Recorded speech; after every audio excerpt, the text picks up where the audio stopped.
Hello, welcome to episode 3. So in the last episode I talked all about building the foundations for ERYN, and this episode I'm going to talk all about developing the look and feel of the brand.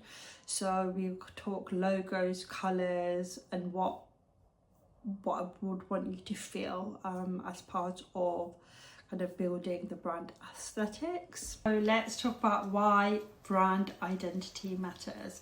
So it's not just about a logo, it's about how people feel when they see your brand. For example, like what do we feel when we see like some of the bigger brands out there? Like what do they represent? What do they look like? And how well do we remember them? And so I tried to kind of bear that in mind when I was like thinking about ERYN and the logo and branding. And ERYN as a logo came to me, it was very quick and I kind of knew what it should look like, and I just kind of sketched it on notes using the pencil, and I sent it to a friend, and I actually toyed with whether it should look like that, but I think Jolene the cafe actually used that. But anyway, so this is what it looks like now. So I did send it to a graphic designer to kind of like make into a proper logo, and I just knew I wanted it to be short. I actually didn't want it to be super feminine, but I wanted motherhood to be seen within it. So my logo, like, it's defined to feel an air of effortlessness, I would say, to feel inclusive. It's sharp but not super feminine, and the Y and the N conjoined is to represent like the shortcuts and innovative ways that parents like juggle motherhood or parenthood within like their life. And it's not just about the logo, it's about people feeling seen and what they see when they see your brand and what emotions maybe it evokes. So that was like my choice in terms of like creating a logo. Let's talk brand choices and creative decisions. Okay, so for this part it might be helpful to show you my Canva brand deck. As you can see, I went for quite a neutral colour palette. I used black, white, chocolate brown, beige and navy. And so I did that for two reasons. One is versatility. Colours come and go, and the reality is we always kind of go back to certain colours for comfort and longevity, especially us mummies, because we don't want to think about what we're wearing and we don't have time for it, honestly. So going for this palette, I hope shows some thought into the practicalities of parenthood and also timelessness of it. Now, language and typography.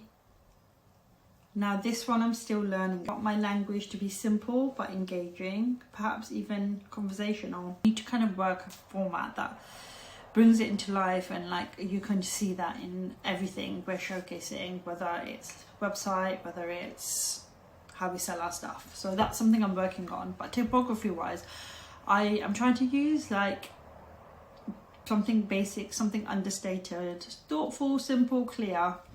And I'm doing this on my social. So for example, I'm using like typewriter when I'm making my videos and try to create some consistency. So I'll try and do the same with the brand. And a super tip for this part is to go to either like your similar or your favorite brands and analyze what they're doing, like what language are they using, what types, fonts, how are they pitching it. I think it helps. That's what I'm using anyway. So what I want people to feel when they wear ERYN. As I'm building ERYN, it's becoming really important that I feel like I'm building an emotional connection to you and have people that are part of ERYN join like the process. And that might not be the fastest way to do things, but I guess like if you're trying to build something that's sustainable, you kind of need some time.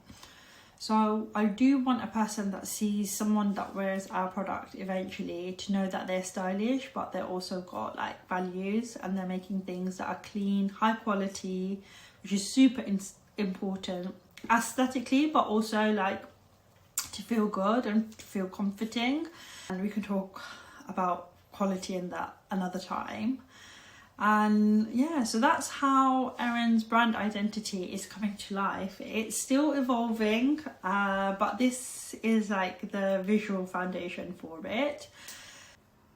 Okay, let's do updates now. So I've started with getting some like business consultancy support, which is super helpful because this is someone with, you know, loads of experience, and I'm someone with no experience in the clothing garment industry and no experience in business. So we're working through my financial pot at the moment and thinking about how I can divvy up the costs and prioritizing like visiting wholesalers for materials next week. And then I've also had a chat with the designer, but I have to say, like, the figures that I've been given, it's going to kill my budget. So I need to see if I can try and negotiate something with the designer, because I can't see how I'm going to make this work. So yeah, family and business life now. So I feel like work is looming, and so that feels quite daunting. So I am trying to create like pockets of like presence with ERYN and Evie, like just so I can be there and be present in those moments. But I do struggle with like the endless list of things to do, although my priority is always there, but it's just like then making sure the work gets done. So okay, given I'm actually going to be looking into my financials, I think maybe let's do money and mindset and maybe go through my application for a business loan next week for this YouTube series. And I think that's it from me. So like, if you're enjoying these videos, please hit like and subscribe so you can help this channel grow and share my learning to others. Thanks, bye.